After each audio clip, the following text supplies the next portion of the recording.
Okay, magandang araw po sa ating lahat at panibagong vlogs, panibagong update na naman. Heto, pag-usapan natin itong, actually meron akong video na ipapakita sa inyo na itong si E.S. Bersamin, binanatan itong si Attorney Vic Rodriguez, no? Sabi niya dito sa kanyang press briefing, daldal raw ng daldal itong si E.S. Vic Rodriguez. Di ba? So, ganyan siya ka-insecure itong si E.S. Bersamin. Mamaya ipapakita ko yan, okay? Ito, pangalawa nating pag-usapan. Magaling itong vlogger na si Pinoy Views and Opinion, no? Meron siyang ginawang reaksyon sa away ni VP Sara at ni First Lady Liza Araneta Marcos, itong in-upload ni Joey De Vivre, which is baka nakakalimutan na natin yung minumura ni VP Sara itong First Lady natin, okay?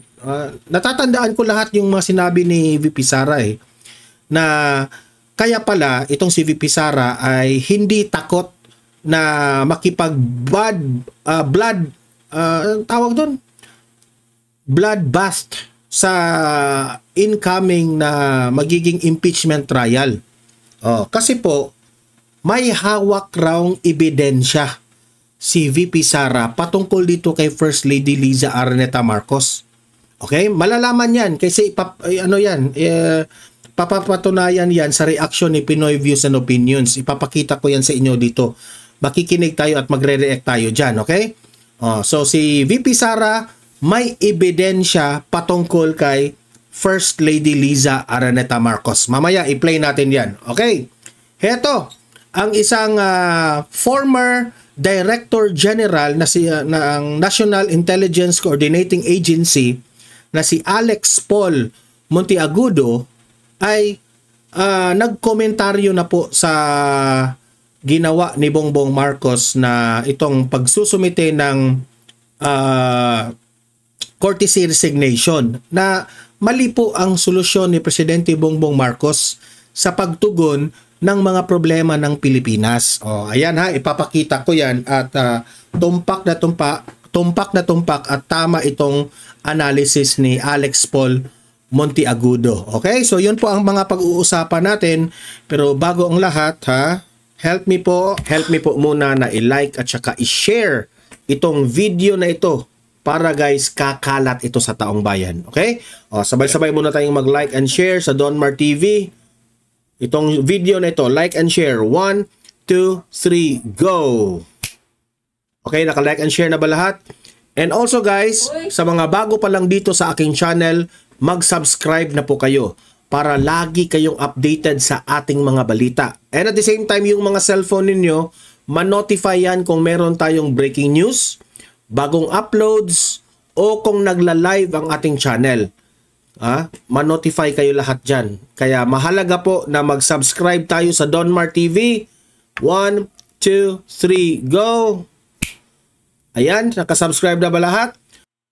Okay, so eto, unahin muna natin itong kay Bersamin. Okay, i-play natin yung video ha. Tingnan nyo gaano ka insecure itong taong ito. Okay, pakinggan nyo ha, pakinggan nyo itong si Bersamin. Play, Bersamin, pasok. Daldal ng daldal yan. Do you listen to him? Why was he taken out of the office? Wala pa siyang 3 buwan. Tinatanong itong si Bersamin patungkol kay Attorney Vic Rodriguez. Ang sabi niya, daldal raw ng daldal itong si Attorney Vic Rodriguez. Wala pa raw 3 buwan ay natanggal na sa pagiging executive secretary ni Bongbong Marcos. Ito lang yung masasabi ko. Ipagtanggol natin si Attorney Vic dito. Unang-una, ang sabi ni Attorney Vic dito, sa pagkakaalam ko, ito yung mga nangyari ha, na meron raw gustong pumasok at duda kami rito, yung mga political analyst, na si First Lady Liza Araneta Marcos merong gustong ipasok bilang gabinete. Itong video na ito, papatunayan ko sa inyo na marami ang mga nagsasabi na sabit rin itong asawa ni Bongbong Marcos sa mga ilang mga kabalastugan na ginagawa dyan sa loob ng Malacanang. Kaya itong si Atty. Vic Rodriguez ay natanggal bilang executive secretary dahil mayroong gustong pumasok na gabinete ni Bongbong Marcos. Na ito po siguro ay malakas kay Kokak.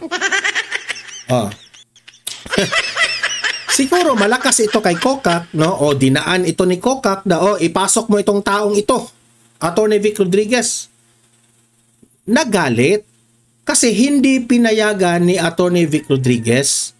Kasi sabi ni Atty. Vic Rodriguez, bakit ko ipasok itong taong ito na wala itong alam?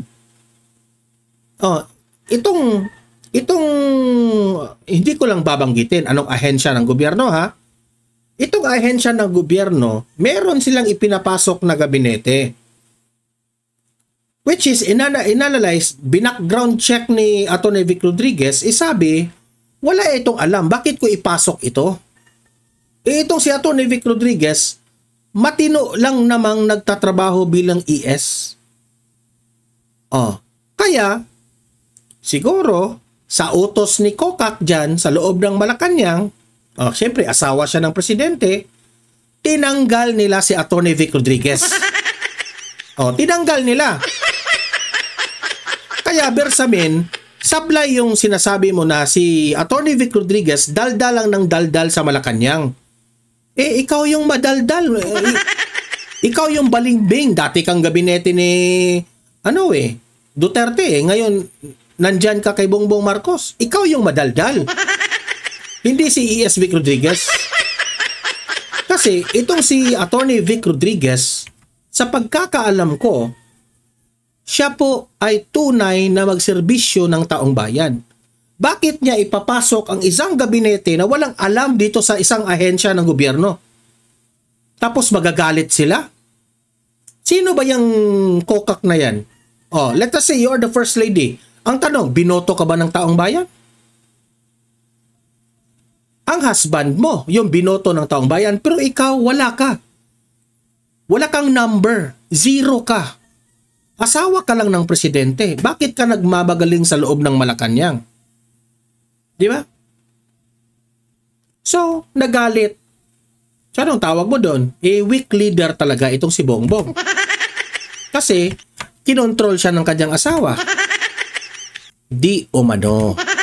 Kasi yan ang mga sabi-sabi na, di ba? Gaano ito katotoo?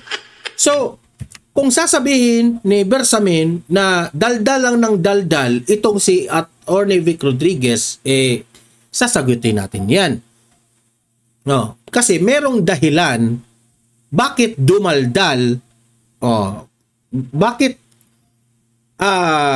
ako ay sa totoo nga believe ako kay Atty. Vic Rodriguez. Kasi hindi niya inisip na wala ka akong pakialam kahit asawa ka ng presidente. Ang sa akin, yung tunay na solusyon ng bansa natin, yun ang itutugon ko. Ito yung taong dapat dito sa pwesto na ito. Yung marunong. Pero duda ako dyan, ha? Yung mga gabinete na nandyan ngayon kay Bongbong Marcos, hindi lahat ng mga gabinete na yan ay si Bongbong Marcos po ang choice yan ni Bongbong Marcos. Hindi. May pagdududa ako na merong ambag rin ang asawa niya kung sinong ipasok dyan sa kabinete. At papapatunayan ko yan mamaya dito sa sinabi ni VP Sara. Okay?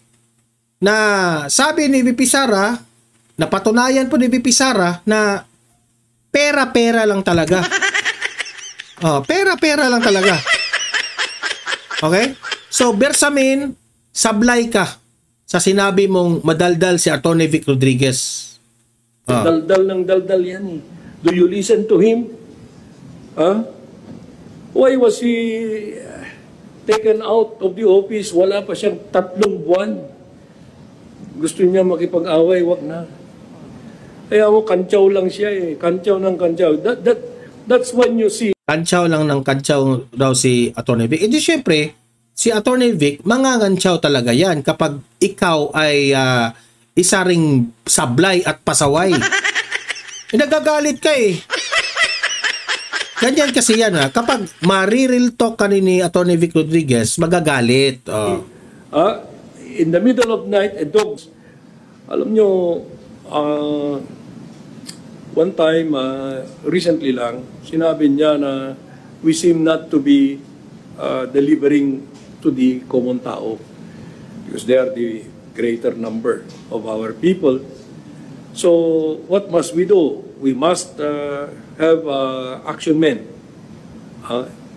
So, you can be sure that that is the direction that this, I'm not calling this a purge, it's a cleansing.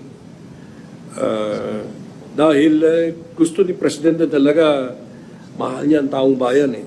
Yeah. Mahal niya ang taong bayan? Are you sure?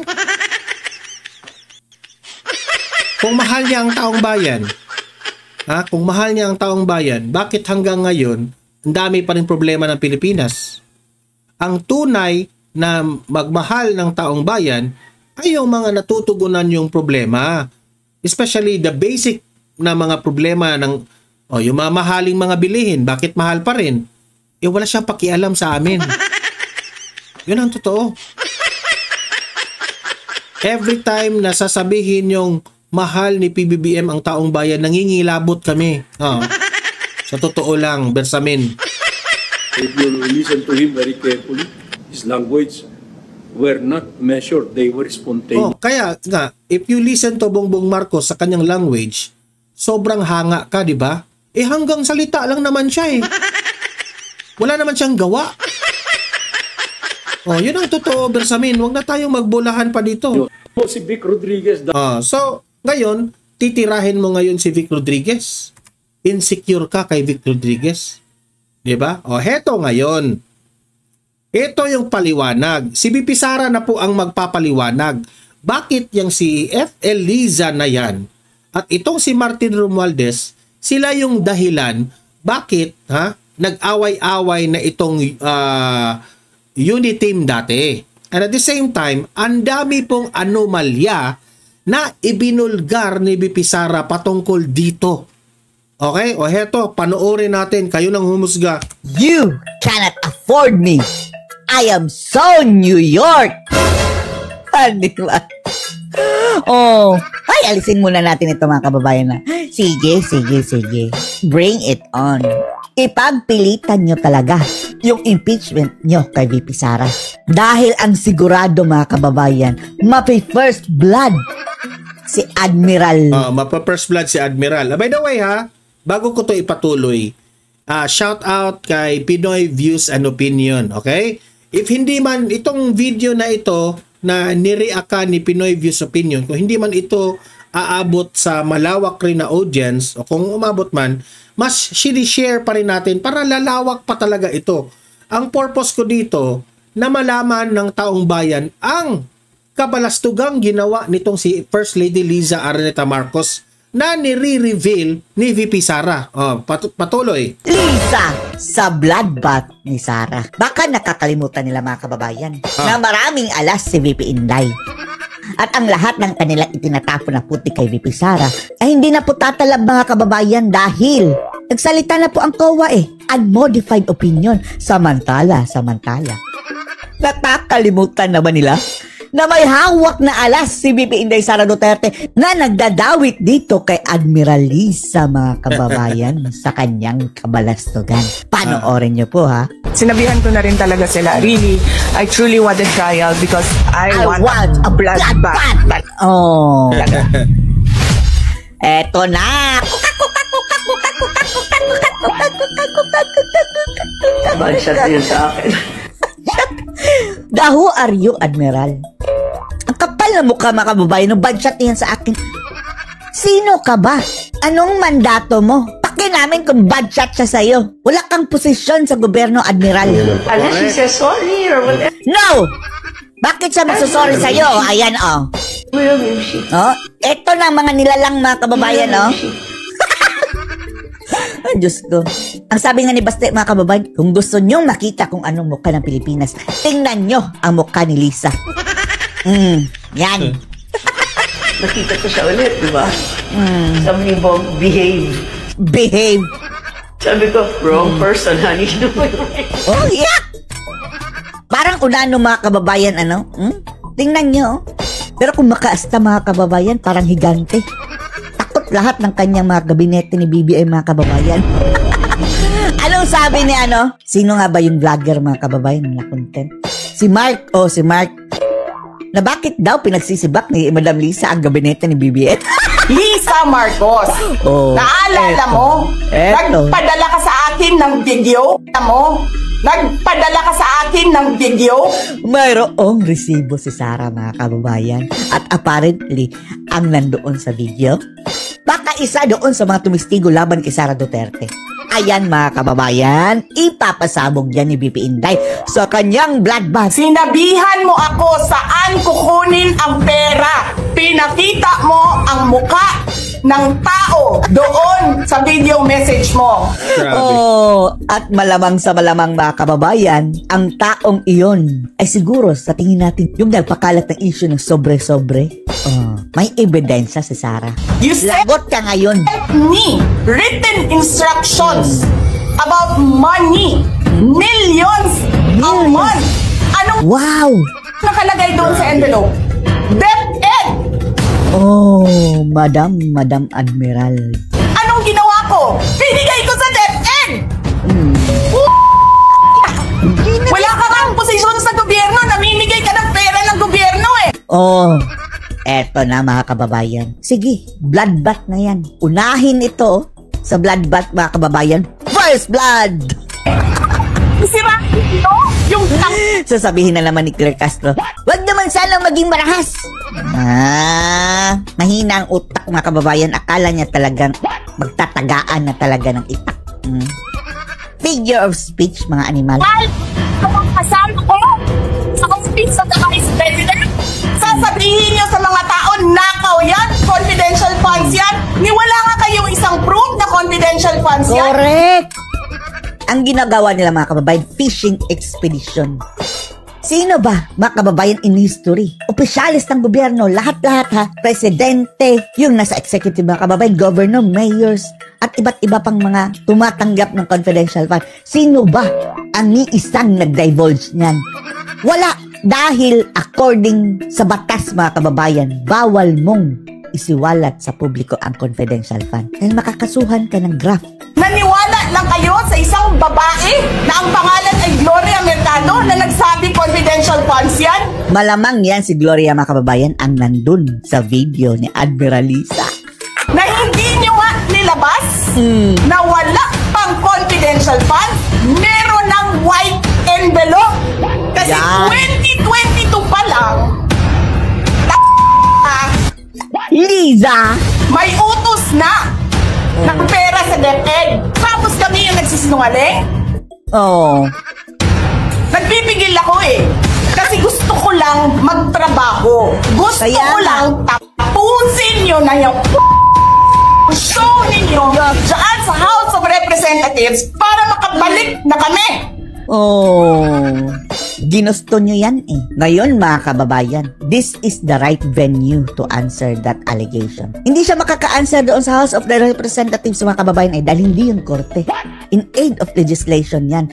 Pero dito sa impeachment trial mga kababayan, makakasagot na ng tuluyan si VP Sara lahat ng kanyang ebidensya. Dahil alam niya eh, ultimately Kaya ako, excited ako dyan sa impeachment trial na yan.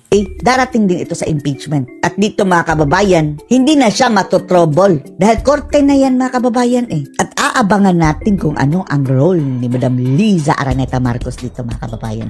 Magkakaalaman ito, Admiral. Sa trabaho namin. Tapos ganyan ang gagawin ninyo sa amin. Dahil hindi kami sumusunod sa inyo? Dahil ayaw na namin tumulong sa inyo? Ganito gagawin ninyo? Sa sama-samang babangag muli. Presidente ka! Oh, ngag-ngag. May speaker ka!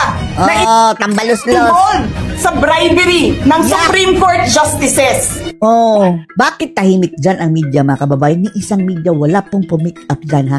At talagang nag-investigate thoroughly. Bakit wala?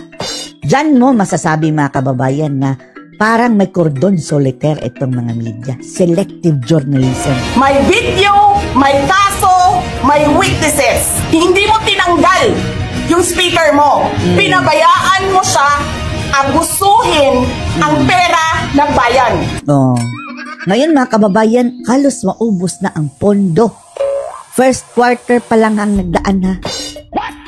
Paikot-ikot sa buong bansa, namimigay ng pera na para bang kanya. Eh di ba nga, lagi niya sinasabi separation of powers? Anong trabaho ng legislative branch? Andun lang na siya gumagawa ng batas. Bakit namimigay ng perang mga animal? Parang sila na ang executive. Yan, mga kababayan, yan ang dapat kasuhan. Itong mga kongresista. Ng batas. Anong ginagawa ni Martin Romualdez? Nagdidirect ng DSWD? Direct!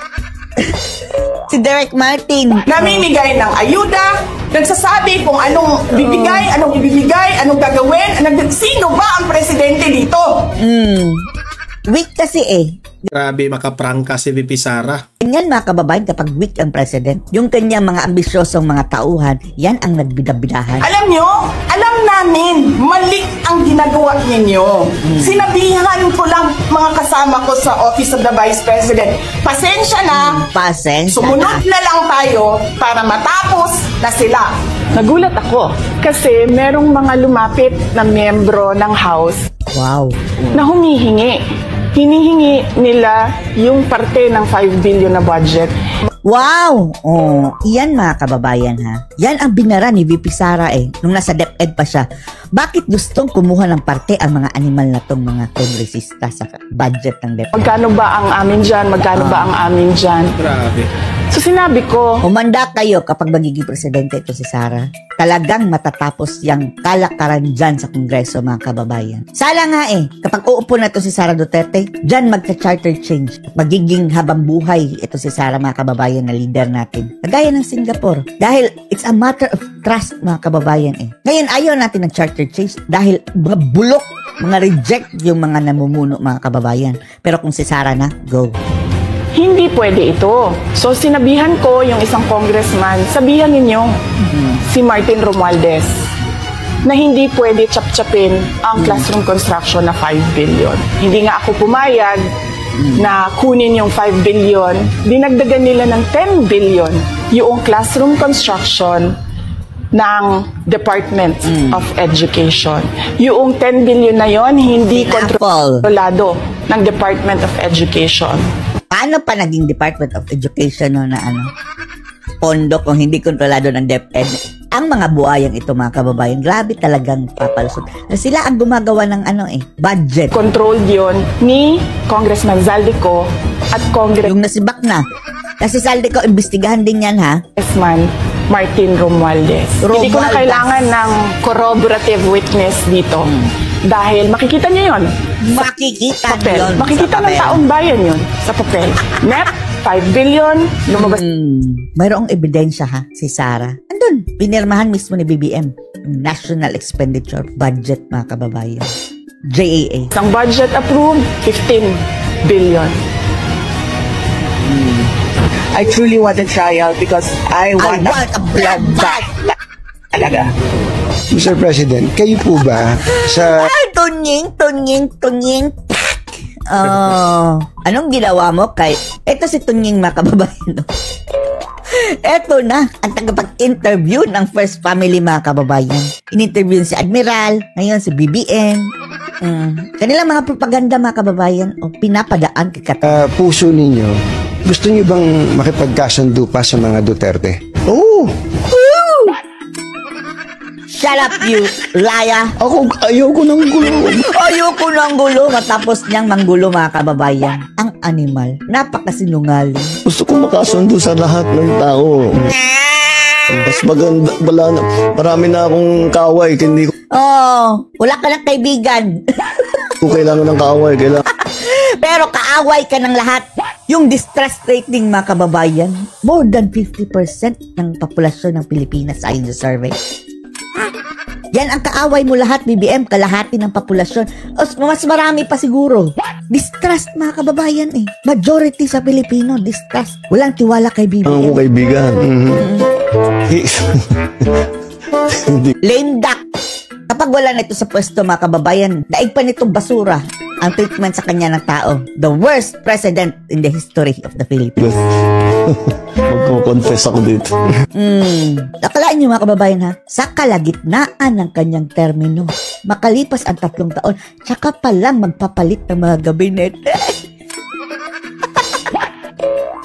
First time in history, revamp. Umpisa na naman agad, mga kababayan, sa una. By the time na makakabisado nila ang kanilang mga kababayan, trabaho, bababa na sila sa pwesto.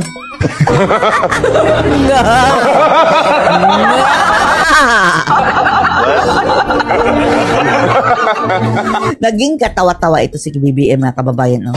Hindi nakakatuwa, pero nakakatawa.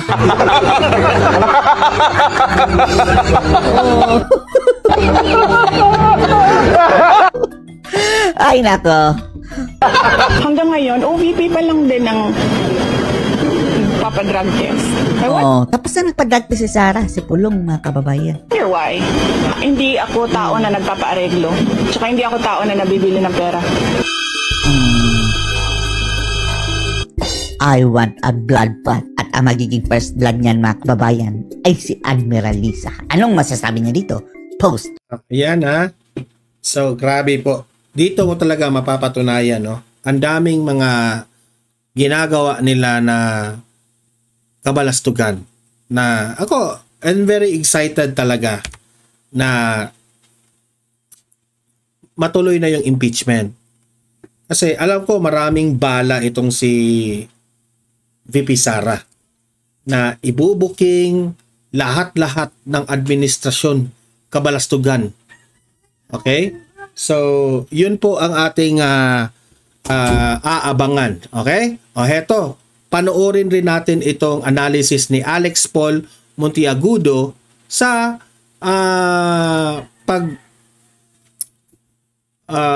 pagtugon na sabi niya dito, mali ang solusyon ni PBBM. Kung paano niya sinusolve ang problema ng bansa. O heto, panoorin natin. In problem solving, identifying the problem is half solving the problem. Kailangan i-identify niya ano ba ang problema. Yan ang pananaw ng dating Director General ng National Intelligence Coordinating Agency na si Alex Paul Monteagudo kaugnay ng panawagang courtesy resignation sa lahat ng miyembro ng gabinete ni Marcos Jr. matapos ang di kaaya-ayang resulta ng eleksyon para sa mga kandidato ng administrasyon. Anya, hindi raw ito nakabubuti sa katatagan ng bansa dahil dapat natukuyin ng Pangulo kung ano ang pinakaugat ng problema. Anya, kung totoo nga na may mga miyembro ng gabinete na hindi nagtatrabaho ng maayos o sangkot sa katiwalian, dapat ay tukuyin ito ng Pangulo at tanggalin, imbes na sabay-sabay na hilingin ang pagbibitiw ng mga kalihim. Which is tama naman, di ba? Bakit idadamay ang lahat? Kung merong isa o dalawa lang man ang gumagawa ng korupsyon o mga tamad. Di ba? So sobrang mali. Ginagawa yan ni Bongbong Marcos para magbuka na siya yung magaling sa lahat. Nasa iyo yung problema Wala sa gabinete mo. Ngayon, nang nag-announce siya ng revamp or courtesy resignation, he is as if saying that the cabinet is the problem. Yeah. Ang tanong, yung ba talaga ang problema? Correct. O iba ang ugat ng problema na hinaharap niya ngayon? Siya diba? yung problema. O baka nasa Kongreso ang main problem. Pwede rin. Pwede rin na ang problema ay yung problema ay si Tambaloslos, di ba?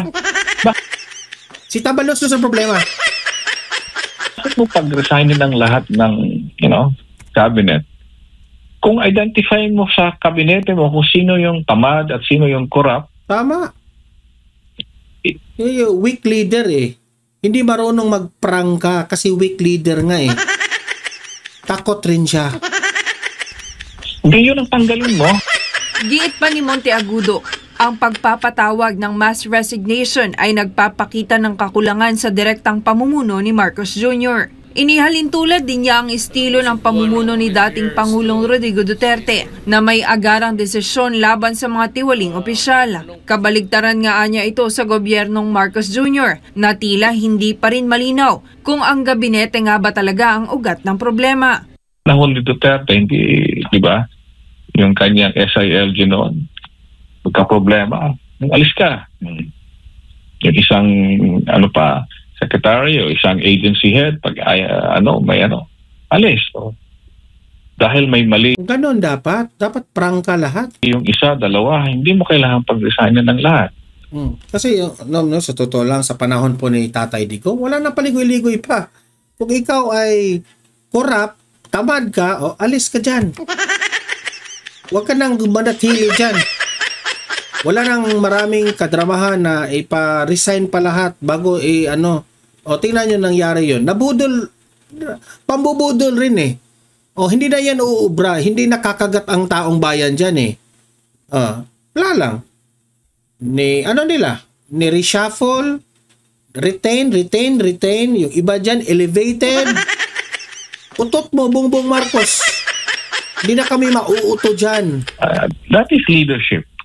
Binigyang diin ni Monteagudo na ang kalidad ng impormasyon na natatanggap ng Pangulo ang nagdidikta ng kalidad ng kanyang mga desisyon. Kung ang impormasyong ito ay mali, maring mali rin daw ang mabubuong desisyon ng Pangulo. All decisions are based on information. Okay. The information that the President receives from whoever is his basis to make that decision. Now, if the information provided to him is not accurate, hindi tama, ang sinasabing problema ay hindi naman talaga yun ang problema, kundi iba. So he will decide. Kung mali, garbage in, garbage out. Iginiit ni Monteagudo na hindi sapat ang malawakang revamp kung hindi naman malinaw kung sino ang may kasalanan o nagkukulang sa pagganap sa kanyang tungkulin para mapanagot ang mga ito. Dagdag pa niya, isang leader na may matibay na direksyon, malinaw na prinsipyo at tapang na manindigan para sa tama ang tunay na magpapatatag sa bansa. Ito si Jane Codnita niyo. Alam niyo, sa totoo lang, ito yung sa akin. Si Bongbong Marcos kasi, ang first niyang gagawin ay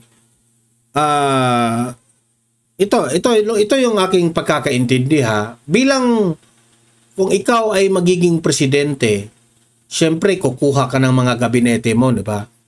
Kung kukuha ka ng mga gabinete mo, siguro naman alam mo kung ano yung kakayahan ng gabinete mo. Kilala mo kung ano yung performance ng gabinete mo. Di ba? Kasi hindi ka naman kukuha ng gabinete na tamad. Hindi ka naman kukuha ng gabinete na corrupt, di ba? Tapos sasabihin mo kayo, ngayon, corrupt, merong mga gabinete na corrupt, merong mga gabinete na tamad. Di ba? Choice mo yun Kinuha mo sila. So kung tamad sila, kung corrupt sila, ang tanong, ano ka ngayon? Di ba? Ano ka ngayon? Yan ang malaking tanong. Ano ka ngayon? Ikaw ang pumili dyan Ikaw ang pumili. Bakit yan ang pinili mo? Na alam mong tamad, alam mong corrupt, but still pinili mo. So ang sa akin lang, kung ikaw yung presidente, you have always the command. Pwede mong warningan. Huwag kayo yung ginawa ni Duterte dati, winarningan niya. Huwag kayong mag-involve sa mga kabalastugan kasi ako ang unang magpuputbol sa inyo kapag gagawa kayo ng kabalastugan. Hindi ako magdadalawang isip kung meron kayong ginagawang mali. So kung ikaw yung presidente, you will always guide your cabinet members. Pero ang ginawa mo, hindi mo na natututukan yung problema ng bawat isang ahensya dahil ikaw party ka lang ng party. Pasyal ka lang ng pasyal. Busy ka sa pangangampanya. Napabayaan mo na ang problema ng Pilipinas kasi wala ka ring pakialam, wala kang follow-up sa mga gabinete ninyo. So, Bongbong Marcos, ikaw pa rin ang mabiblame. Yung PACC na kinikreate ni former President Duterte, inabolish mo, tinanggal mo, na yun sana ang makakatulong na mag-i-investigate sa mga tamad at mga corrupt na mga government officials o mga cabinet members. Isa ka rin eh. Tinanggal mo yun eh. Di ba? If you are a good president, you always have to guide kung ano yung gagawin. Lahat ng mga command, lahat ng gusto mong mangyari sa bansa, ikaw ang may command.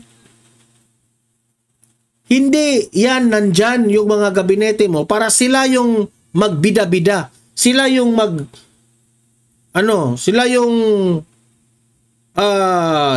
will decide on what to do. No, Mr. President, you decide. Kung wala kang political will, dyan tayo magkaproblema. Kasi dati, si former President Duterte, may political will yun eh. Diba? So, nasa iyo ang problema. Wala sa gabinete. Yan ang lagi nating tandaan. Wala sa gabinete ang problema. Kundi ang problema, nasa inyo. Malaki po ang pagkukulang mo. Hindi mo sila gidide, hindi mo sila winarningan, hindi sila takot sa inyo. Kaya nagkaganyan yung gabinete mo. Tapos, meron pa kang padrama-drama effect na courtesy resignation sa lahat. Tapos, yun pala, i-elevate lang yung iba, i-reshuffle lang yung iba, i-retain lang pala. Utot nyo. Drama pa more, Bongbong Marcos. Mahilig ka sa drama eh. Drama ka lang ng drama eh. Wala ka nang ginawa, kundi party lang ng party. Yan ang hirap sa iyo eh. Okay? So kayong mga audience ko dito sa Don Mar TV, libre po kayong mag-comment, mag-react sa mga pinag-usapan natin. Okay? Usap-usap tayo sa comment section. Don't forget, i-like at saka i-share itong video na ito guys para kakalat ito sa taong bayan. Ha? And at the same time, sa mga bago pa lang dito sa aking channel, mag-subscribe na po kayo para lagi kayong updated sa ating mga balita. And at the same time, no, meron tayong pangalawang channel natin. Don Mar TV, Balitang Totoo. Subscribe rin kayo dito sa second channel kasi marami tayong mga videos dito na hindi nyo makikita dito sa main channel natin. Okay? So, ayan. So, kayong mga audience ko dito sa Don Mar TV, maraming salamat po. See you in my next video. See you in my next live. Have a great day. Have a great night. And God bless po sa ating lahat. Mabuhay ang Pilipinas. And God save the Philippines. Bye-bye.